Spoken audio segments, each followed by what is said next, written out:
I spent years bailing my brother out of his crises, believing he'd eventually stand on his own feet. Then he lost his job again and expected me to cover his bills. So I changed my number and moved away. I'm sitting in a coffee shop right now, 3 hours away from the city where I grew up, sipping a latte that costs $8 and tastes like freedom. My parents don't know where I live. My brother doesn't have my new number. And for the first time in a decade, my bank account is growing instead of hemorrhaging money into the black hole that is my family's expectations. But let me rewind, because the story of how one Sunday lunch turned into a full-scale family exodus is worth telling. My name is Ryan. I'm 34, work as a senior software engineer, and up until 6 months ago, I was the family ATM with a pulse and a guilt complex. My older brother Derek is 37. Derek has never met a job he couldn't quit, a crisis he couldn't manufacture, or a relative he couldn't mooch off of, preferably me. Growing up, Derek was the golden child. Charismatic, charming, always had big ideas. I was the quiet one, the responsible one. The one who did his homework while Derek threw parties. The one who got a job at 16 while Derek needed to focus on his creative development. Creative development, by the way, is what my parents called it when Derek spent his junior year of high school writing a screenplay that never got past page 12. I'm not bitter. Okay, maybe I'm a little bitter, but I had my reasons. See, when you grow up as the responsible sibling, you get real familiar with phrases like, "Derek needs help right now. Can you pitch in? You're doing so well. Surely you can spare a little." Family helps family. That last one, that's the nuclear option. The guilt bomb that detonates all rational thought. Let me give you a highlight reel of the past decade. Age 24. Derek drops out of college senior year, has $30,000 in student loans. Can't get approved a loan. Parents ask me to co-sign just until he gets on his feet. I'm working retail and taking night classes at a coding boot camp. But sure, what's another $300 a month? Derek never makes a single payment. I'm still paying that loan. It'll be paid off in 2027. I'll be 40. Age 26. Derek needs a car for his new job opportunity. Needs $5,000 for a down payment. I just landed my first real tech job. Had $7,000 saved. Parents call it a loan. Derek calls it temporary. I call it money I'll never see again. Spoiler: I never saw it again. The new job opportunity lasted 3 months. Age 28. Derek's getting married. To Amber, a woman who describes herself as a wellness influencer with 300 followers and a candle addiction. The wedding costs $35,000. My parents contribute $10,000. Derek and Amber have $2,000. They need $8,000 more for the dream venue. Guess who got the call? It's a once-in-a-lifetime event. Ryan, you're the best man. Don't you want your brother to be happy? We'll pay you back after the honeymoon. The honeymoon was in Cancun, all inclusive. They posted 147 Instagram photos. I got paid back exactly $0. Age 29 to 32. Derek has business ideas. 3 of them. A food truck failed after 4 months. A dropshipping company failed after 2 months. A consulting firm failed after 1 month when he realized consulting requires actual expertise. Each venture required startup capital. Each time my parents would call, and each time the script was the same. He's trying so hard. He just needs a little boost. My little boosts totaled $15,000 across 3 businesses. Want to know what I got in return? A t-shirt from the food truck that shrank in the wash and a discount code for a dropshipping site that no longer exists. Added up. $30,000 in co-signed loans still being paid $5,000. Car down payment. $8,000 wedding contribution. $15,000 in business investments, plus another $2,000 in random emergencies over the years, car repairs, medical bills. That time, Derek's dog ate a sock and needed surgery. Total, roughly $60,000. $60,000. Meanwhile, I lived in a 1-bedroom apartment with a radiator that sounded like a dying whale. I drove a 2007 Honda Civic with a broken AC and a passenger door that only opened from the outside. I meal prepped chicken and rice every Sunday because I couldn't afford to eat out. But I was doing it slowly, painfully. I was building something. Last year, I finally bought a house. Nothing fancy, a 3-bedroom ranch in a decent neighborhood, but it was mine. I closed on it, stood in the empty living room, and cried like I'd won the lottery. My parents came to the house warming, spent the whole time talking about how Derek and Amber were looking for something bigger and how tough the market is. Derek didn't come. He was busy. I found out later he was at a brewery doing a trivia night. So fast forward to 3 months ago. Sunday lunch at my parents' house, a tradition I'd started to dread, but couldn't escape without triggering a guilt spiral that would last weeks. I showed up at noon. My mom was in the kitchen making Derek's favorite pot roast with those little potatoes he likes. My dad was outside grilling steaks. The biggest one, as always, was marked for Derek. I should have known something was up. The table was set too nicely. My mom was wearing her serious conversation cardigan. My dad kept glancing at me like I was a bomb he wasn't sure how to defuse. Derek and Amber were already there sitting on the couch looking stressed. Amber was scrolling her phone with the intensity of someone Googling how to fake your own death. Derek was staring at the wall like it had personally offended him. "Hey," I said, setting down the store-bought cookies I'd brought. Nobody bakes like Mom, but I'd stopped trying to compete.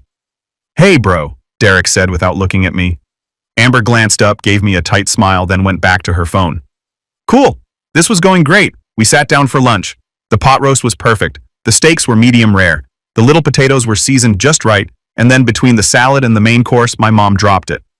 So she said, setting down her fork with a kind of deliberate casualness that means nothing casual is about to happen. "We need to talk about something." I looked up. Derek was staring at his plate. Amber had stopped scrolling. "Derek lost his job," Mom said. I blinked again. Ryan, Dad said sharply. Dad said, "Don't start." "I'm not starting. I'm clarifying. This is the third time this year, right?" Derek's jaw tightened. The boss was an asshole. He didn't appreciate my ideas. Your ideas to what I asked. You were a sales associate at a mattress store. I had suggestions for improving customer experience and he fired you for that. He said I was insubordinate. I took a sip of my coffee. Sounds like he was right. "Ryan," Mom's voice went shrill. "Your brother is going through a hard time. I get that. I'm just asking what happened." "What happened?" Dad said, voice firm. "Is that Derek needs help temporarily?" I set down my mug. "Okay. Like resume help, job hunting tips."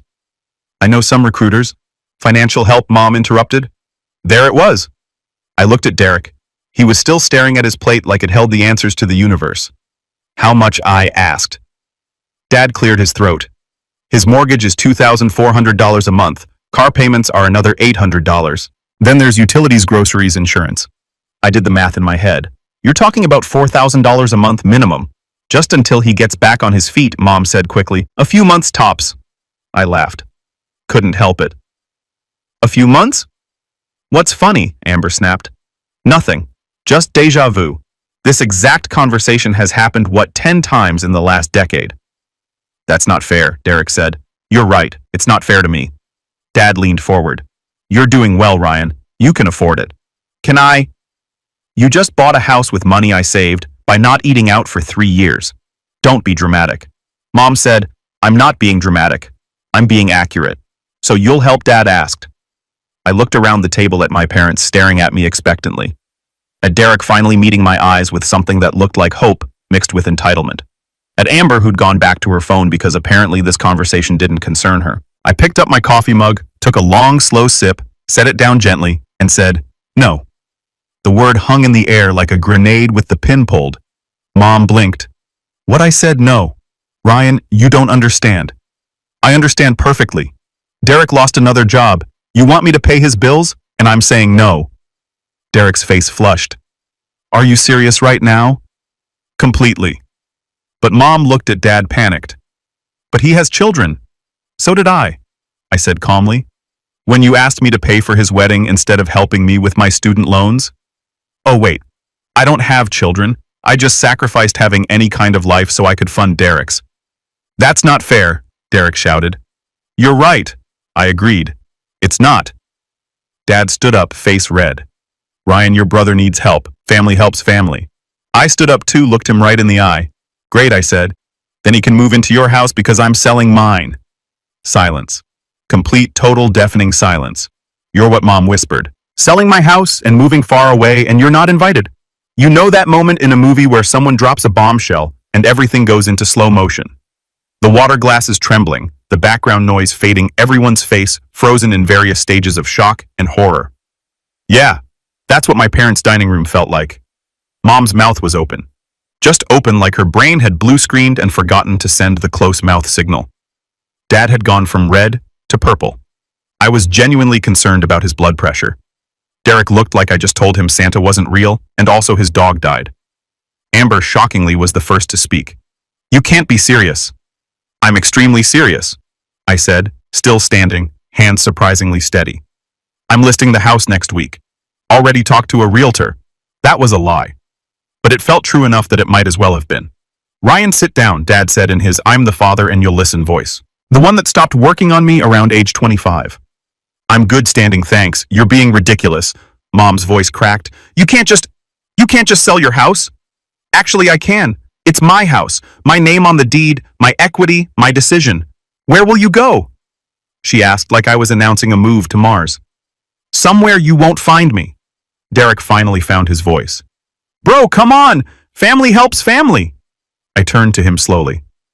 You keep saying that family helps family, like it's some kind of magic spell that makes everything okay. It's true. Then why have I been the only one helping for 10 years? That's not... When did you help me? Derek? Name one time, he sputtered. We're family. I don't need to. Exactly. You don't need to because you're the one who needs help and I'm the one who gives it. That's the dynamic. That's always been the dynamic. You're twisting things, Amber said, finally putting down her phone. Derek's going through a rough time. Derek's always going through a rough time. Funny how that works out?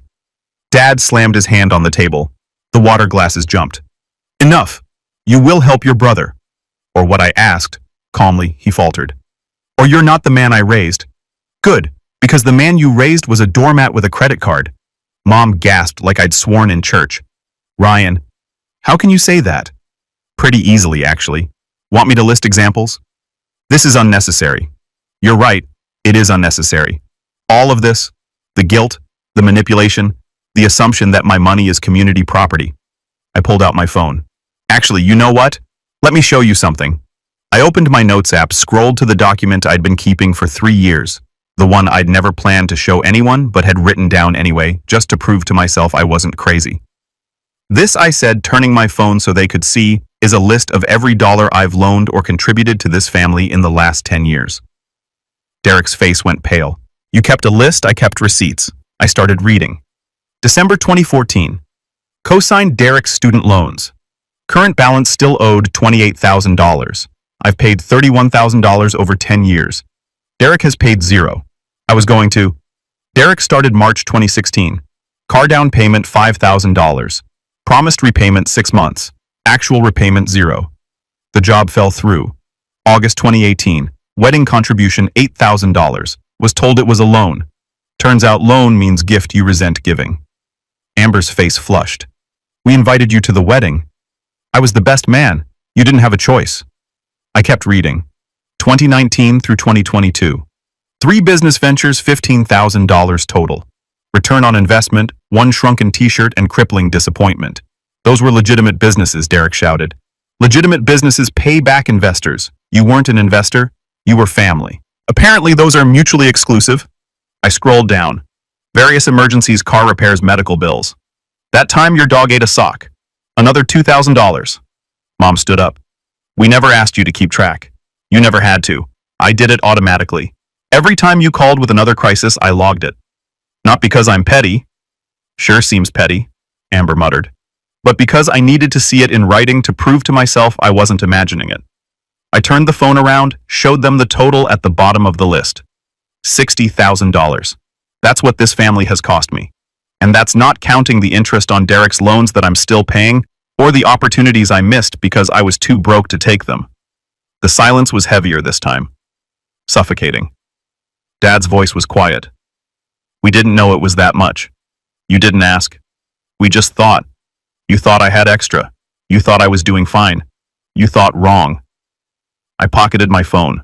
I wasn't doing fine. I was drowning. But I kept swimming because every time I tried to catch my breath, someone threw another anchor. That's not fair, Mom. No, it's accurate. There's a difference. Derek stood up, chair scraping loud against the floor. You know what? Fine, don't help me. See if I care. Derek, Mom reached for him. He shook her off. No, he's made it clear what he thinks of me, of us. I don't think anything about you, I said. That's the problem. I stopped thinking and started just paying like an ATM. Insert guilt. Receive cash. We're family. Derek's voice cracked. Doesn't that mean anything to you? It meant everything to me for 34 years. But you know what I realized? I was the only one treating it like it meant something. That's when's my birthday, Derek? He froze. What, my birthday? What day is it? He looked at Mom, at Dad, at Amber, back at me. It's in the spring, April 15th, tax day. Easy to remember. I've reminded you every year for a decade. His face went red. So I forgot your birthday. Big deal. It's not about the birthday, it's about the pattern. You know when your birthday is June 23rd? You know, because I've never missed it. I've sent gifts, showed up to parties, made an effort. I've been busy for 10 years. Amber stood up too defensive. Derek has a lot on his plate. So do I. I work 50-hour weeks. I have bills, responsibilities, a life.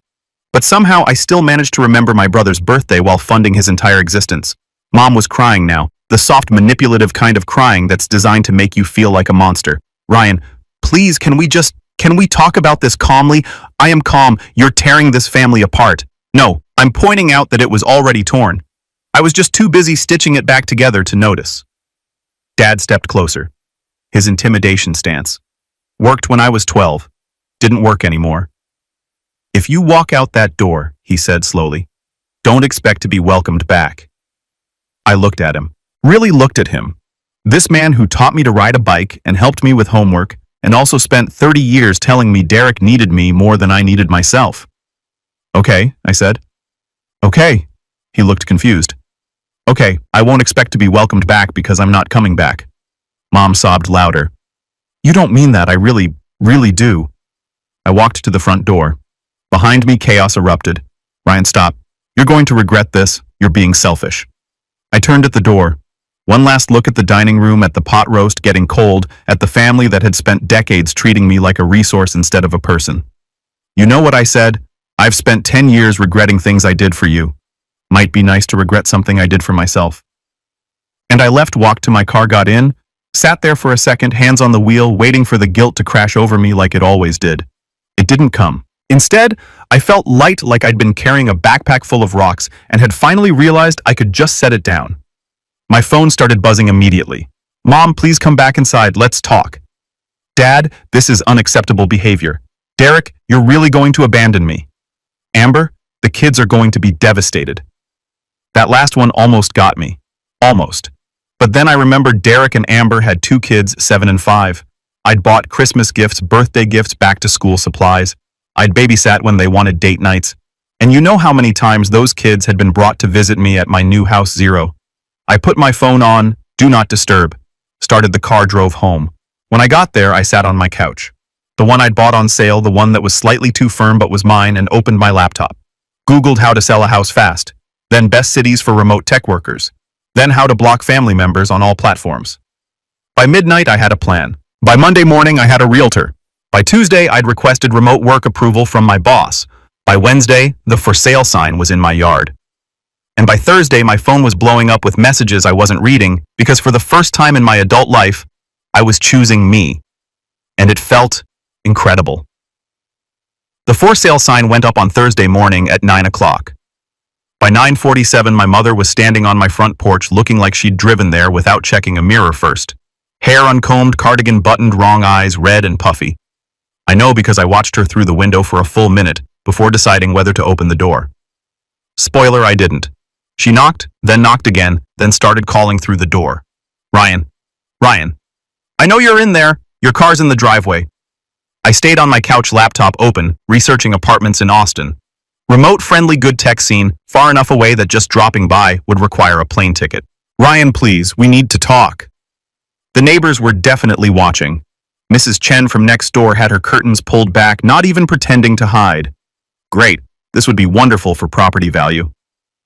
My phone buzzed. Mom was texting while standing on my porch. Impressive multitasking. Mom, I can see your shadow moving. I'm not leaving until we talk. I typed back. Then I hope you brought snacks. She read it. I heard her make an exasperated noise through the door. More knocking. This is ridiculous. I'm your mother. I turned up my headphones and went back to researching neighborhoods. She lasted 45 more minutes before giving up. I watched her trudge back to her car, shoulders slumped in defeat. She sat in the driver's seat for another 10 minutes, probably crying, possibly calling reinforcements before finally driving away. I felt bad for approximately 30 seconds. Then I remembered the Sunday lunch ambush and went back to my apartment search. Friday afternoon, my realtor called. So, good news and weird news, Janet said. She was mid-50s, no nonsense, had seen everything. Good news. We have 3 showings scheduled for tomorrow. Market's hot right now. And the weird news, your dad called the office, said he needs to talk to you about family business before the house sells. Wants me to pass along his number. I laughed. He has my number. That's what I figured. Should I tell him anything? Tell him the house is selling and there's nothing to discuss. You got it. Oh, and Ryan, whatever family drama, this is not my business. But for what it's worth, you've got good energy. People can tell when someone's making a healthy choice. Thanks, Janet. Now let's sell this house and get you that fresh start. The showings went well, really well. By Sunday evening, I had 2 offers, both above asking price. The housing market was insane, and apparently my modest 3-bedroom ranch was exactly what young families were looking for. I accepted the higher offer. Closing in 30 days fast, clean, exactly what I needed. I texted my cousin Marcus, the only family member I still talk to, mostly because he'd moved to Denver 3 years ago and had his own escape story. House sold. Closing in 30 days. Holy cow, you actually did it. Yep. Where are you moving? Austin, remote work approved. Need help moving.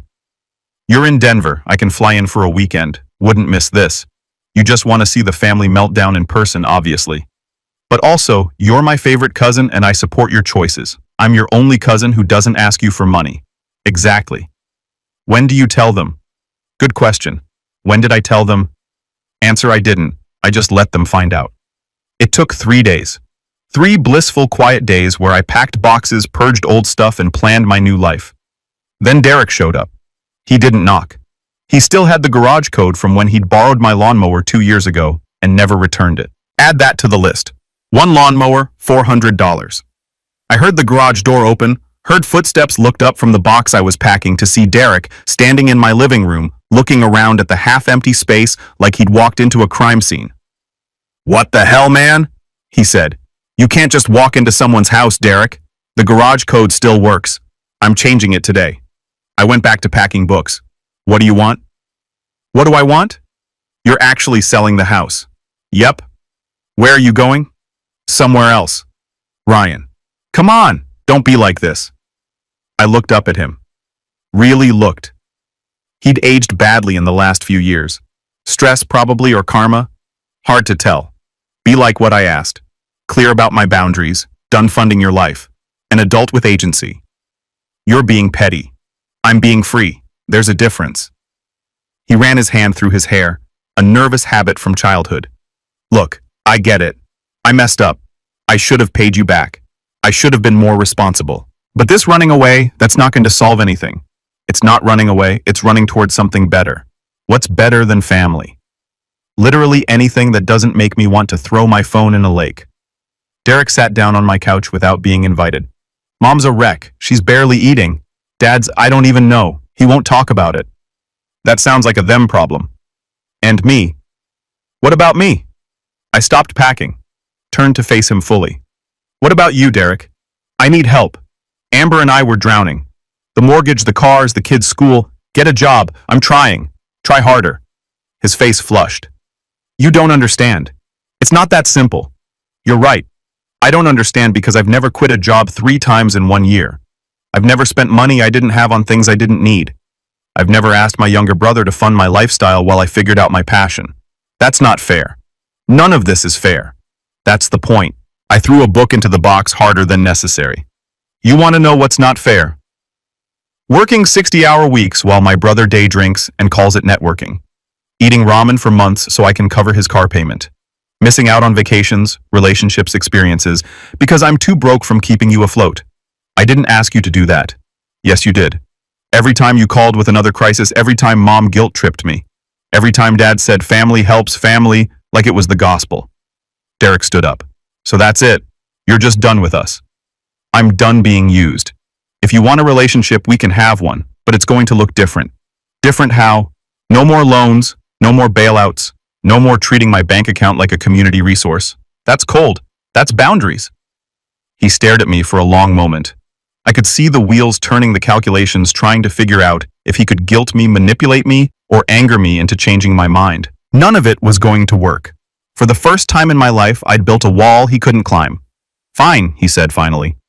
"Go move to wherever. See if I care." Derek, no. You've made yourself clear. You think I'm a screw-up. You think I'm using you. Maybe you're right. Maybe I am.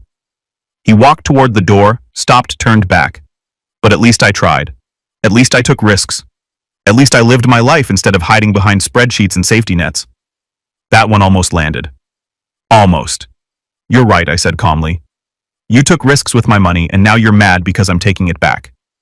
He left without another word. The garage door closed behind him. I stood there for a minute, breathing hard, waiting for the guilt.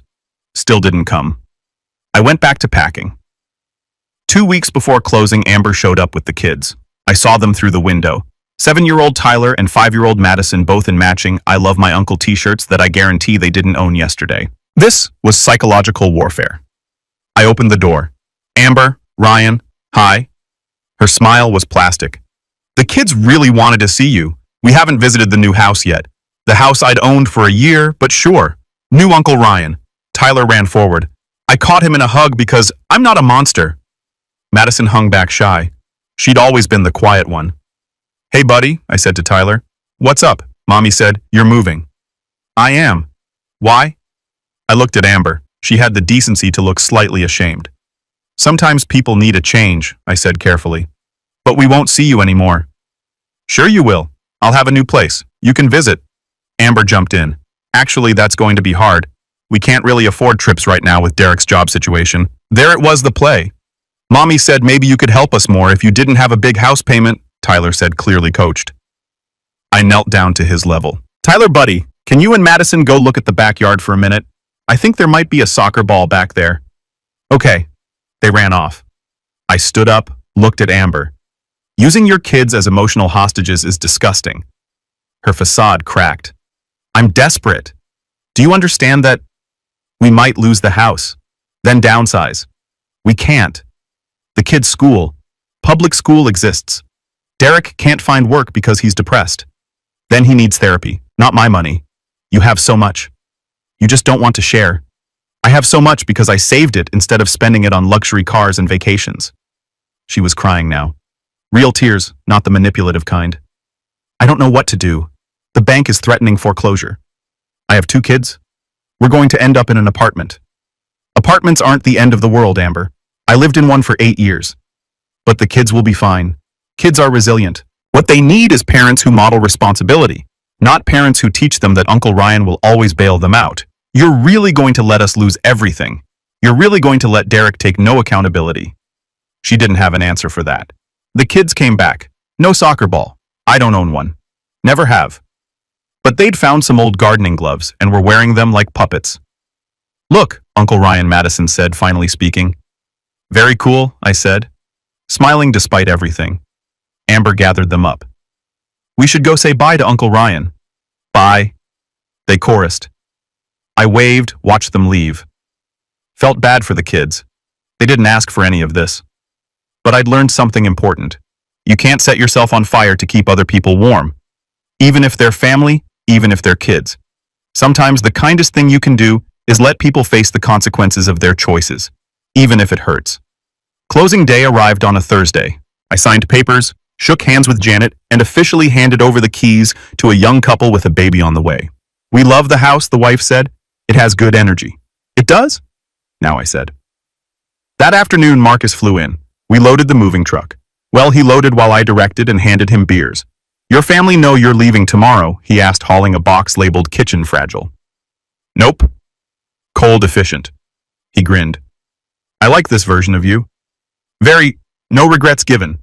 I've been carrying everyone else's problems for too long. I'm traveling light now. Smart move, minimalist Ryan. Exactly. We finished loading by sunset. Sat on the porch with beers looking at the empty house through the window. You really doing this? Marcus asked. Already done. No regrets. I thought about it. About the decade of guilt, the drained bank account, the relationships I'd never pursued because I was too busy being the family safety net. None, I said. Not a single one. My phone buzzed. I glanced at it. Mom, please call me. We can work this out. I blocked the number. Marcus raised his beer to new beginnings. I clinked my bottle against his to finally saying no. Tomorrow I drive to Austin, start fresh, build a life where my worth wasn't measured by my willingness to be used. But tonight, I sat on the porch of a house I no longer owned with the only family member who'd never asked me for money and felt something I hadn't felt in years. 3 months into my Austin life, I got a LinkedIn message from Derek. Not a text, not a call, LinkedIn. Like we were business associates reconnecting after a conference. Hey man, hope Austin's treating you well. We should catch up sometime. I stared at it for a full minute, then archived it without responding. 2 weeks later, my mom created a new Facebook account, Patricia Morrison 2, because apparently I'd blocked the first one and sent a friend request with a message. Ryan, sweetie, this has gone on long enough. It's almost Thanksgiving. Come home, we'll talk everything through. I'm making your favorite pot roast. The pot roast, always the pot roast. Like carbs and nostalgia could erase a decade of dysfunction. I declined the request. But here's what they didn't know. What they couldn't have known. I was thriving. Like genuinely, surprisingly, almost annoyingly thriving. My apartment in Austin was a one-bedroom in a building with a gym I actually used. I'd made friends, real ones, who didn't know my family history and therefore had no reason to ask me for money. I'd started rock climbing dating someone I met at a coffee shop. Her name was Sierra. She worked in graphic design. And when I told her about my family, she said, "Good for you for getting out." Not, "But they're family." Not, "Maybe you should give them another chance." Just, "Good for you." I'd gotten promoted at work. Senior developer to lead engineer, $165,000 salary, the kind of money that used to feel impossible. And for the first time in my adult life, it was mine, all mine. No one calling about emergencies, no one guilt-tripping me about mortgages, no one showing up unannounced, needing just a small loan. I bought a nice coffee maker, took a weekend trip to New Orleans, got a gym membership at a place that had a sauna. Small luxuries that felt massive, but the family kept trying. Thanksgiving week, my phone rang from an unknown number. I almost didn't answer, but something made me pick up. Ryan, my dad's voice calling from someone else's phone. Clever. How did you get this number? I have my ways. He didn't. He'd probably called my HR department claiming it was an emergency. We need to talk. No, we don't. Your mother is devastated. She cries every night. That sounds hard for her. Don't be cold. I'm not being cold. I'm being honest. Mom cries when she doesn't get her way. Always has. Silence. Then Derek and Amber lost the house. I'd heard Marcus had told me. Apparently they'd moved in with my parents. It was going exactly as badly as anyone with functioning brain cells could have predicted. I'm sorry to hear that. I said, meaning it about 40%. They're living with us now. It's crowded. Sounds challenging. Ryan, you could help? You're doing well? And there it is. I laughed. 3 months of silence, and the first time you call, it's to ask for money. I'm not asking for money. Then what are you asking for? He fumbled. I'm asking you to be part of this family again. I am part of the family. I'm just the part that lives in Austin and doesn't fund anyone's poor decisions. Derek's trying. He's got job interviews. Good. I hope he gets one. Sincerely. But until then, he has a roof over his head at your house, which is exactly where he should be. You're his parents. I'm his brother. Those are different jobs with different responsibilities. When did you become so selfish? The question hit different than I expected. Not because it hurt, but because it was so absurd. Dad, I paid Derek's bills for a decade. I missed vacations, delayed buying a house, put off having a life. And the first year I prioritized myself, I'm selfish. I laughed again. That's not selfish. That's recovery. You don't understand what it's like to have adult children who won't launch. You're right. I don't, because I launched at 22 with student loans and a dream. No safety net, no parents paying my mortgage. We never paid Derek's mortgage. No, you just got me to do it. He was quiet for a long moment. I don't know what you want me to say. I don't want you to say anything. I want you to let me live my life. You're still our son. Then treat me like one, not like a bank. I hung up. Blocked that number too. Christmas came and went. I spent it with Sierra's family in San Antonio. Her parents were warm, funny, and asked me about my job without following up with, "So could you help with it?" Was weird. Good weird. New Year's Eve. I got an email from Amber. The subject line, "Please read this." Against my better judgment, I opened it. Ryan, I know you don't want to hear from us. I get it. We messed up. Derek messed up. Your parents messed up. I messed up. But I'm writing because I want you to know what's happening. Not to guilt you, just to close the loop, I guess. Derek got a job. It's entry level. It's nothing glamorous. He's stocking shelves at a warehouse, but it's a job. He hates it. Goes home exhausted and angry, but he's doing it. We moved out of your parents' house last month. Got a 2-bedroom apartment. The kids share a room. It's small, but it's ours. Tyler asks about you sometimes. I tell him you're busy. I don't know what else to say. I'm not asking you to come back. I'm not asking for money. I just wanted you to know that we're figuring it out without you. It sucks, but we're doing it. I hope Austin is everything you wanted. Amber. I read it twice. Felt something. Not guilt, not satisfaction, just acknowledgement. They were figuring it out. Good. I didn't respond. 6 months in Austin. I ran into someone from my old neighborhood at a tech meetup. Guy named Paul, worked in cybersecurity, lived 3 streets over from my old house. Ryan. Man, I thought that was you. He shook my hand. How's Austin? Great. Really great. Good for you, man. Heard you sold your place and bounced. Smart move. We chatted for a bit, then casually. Hey, you know your brother's living with your parents again, right? I blinked again. I thought they moved out. They did for like 2 months, then got evicted. Something about unpaid rent. They're back at your parents' place now. Pretty dramatic. Your mom was posting about it on Facebook. Of course she was.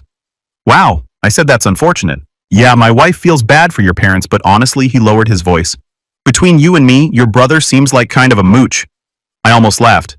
You have no idea. 8 months in Sierra, and I moved in together a 2-bedroom in a nicer part of town. We adopted a cat named Biscuit who had 3 legs and an attitude problem. Life was good, really genuinely good. And then one Saturday morning my doorbell rang. I answered it in my pajamas, coffee in hand, expecting a delivery. It was Derek. He looked rough, thinner, older, tired in a way that went bone deep. How did you find me? I asked. Marcus gave me your address. Mental note, yell at Marcus later. What do you want, Derek? Can I come in? No. He nodded like he'd expected that. Fair. We stood there in awkward silence. Sierra appeared behind me, curious. Who's this? She asked. My brother. Oh. Her tone said everything. Derek shifted uncomfortably. I'm not here to ask for money. Good, because the answer would be no. I know. He looked down at his shoes, worn-out sneakers I recognized from 3 years ago. I'm here to apologize. I waited. You were right. He continued about all of it. I was using you. I was taking advantage. I told myself it was okay because we're family, but that was just an excuse. Okay, I lost everything because I never learned to stand on my own because Mom and Dad always bailed me out. And when they couldn't anymore, you did. And I never appreciated it. I just expected it. Okay, I'm not asking for a relationship or forgiveness. I just wanted to say it out loud to your face. I'm sorry. Sierra squeezed my shoulder and disappeared back into the apartment. Smart woman. I looked at Derek. Really looked at him. Saw the dark circles under his eyes, the weight loss, the defeat. Are you working? I asked. Yeah, 2 jobs now. Warehouse and delivering pizzas on weekends. The kids in public school, they're adjusting. Amber got a job too, medical billing. We're making it work. Barely, but we're doing it ourselves. Good. I don't blame you for leaving. I'd have left too. I nodded, took a sip of my coffee. Thanks for saying that. Can I ask you something? Sure. Are you happy I thought about it? About my job, my apartment, Sierra Biscuit, the life I'd built from scratch with money that was actually mine? Yeah, I said. I really am. He smiled. Sad but genuine. Good. That's good. He turned to leave, then stopped. If you ever want to talk, I'd like that. No pressure, no expectations, just if you want. Maybe someday, I said. Not a promise, just a possibility. He nodded and walked away. I closed the door, leaned against it. Sierra came back with Biscuit in her arms. You okay? Yeah, I think I am. That was big of him to apologize. It was. Are you going to forgive him? Eventually, maybe. But forgiveness doesn't mean going back. It just means letting go. She kissed my forehead. I'm proud of you. A year into Austin, I unblocked my parents on social media. Didn't reach out, just unblocked. Saw their posts, updates about their lives. Derek and Amber still living with them, the kids getting bigger, Mom's cryptic posts about family challenges. I didn't comment, didn't react, just observed from a distance. They didn't try to contact me. Maybe they'd learned. Maybe they'd given up. Either way, it was fine. I was fine. Better than fine. 2 years in, Marcus visited for a weekend. We went hiking, ate too much barbecue, and stayed up late talking about life. You ever regret it? He asked, going scorched earth on them. Sometimes I regret how it happened, but not that it happened. Fair. What about you? You talk to them occasionally. Christmas cards. That's about it. He paused. Derek's doing better, apparently. Still working 2 jobs? They finally moved out of your parents' place for good this time. Good for them. Think you'll ever go back visit? I thought about it. Maybe someday on my terms. That's all you can ask for. We sat in comfortable silence, watching the Austin skyline light up as the sun set. You know what's funny, I said. They spent years telling me family helps family. And they were right. Family should help. But help doesn't mean sacrifice. It doesn't mean setting yourself on fire to keep others warm. It means boundaries and respect and reciprocity. Marcus raised his beer. To boundaries. I clinked my bottle against his to choosing yourself. And somewhere hundreds of miles away, my family was living their lives without me funding them, without me fixing them without me. And for the first time in my life, that felt exactly right.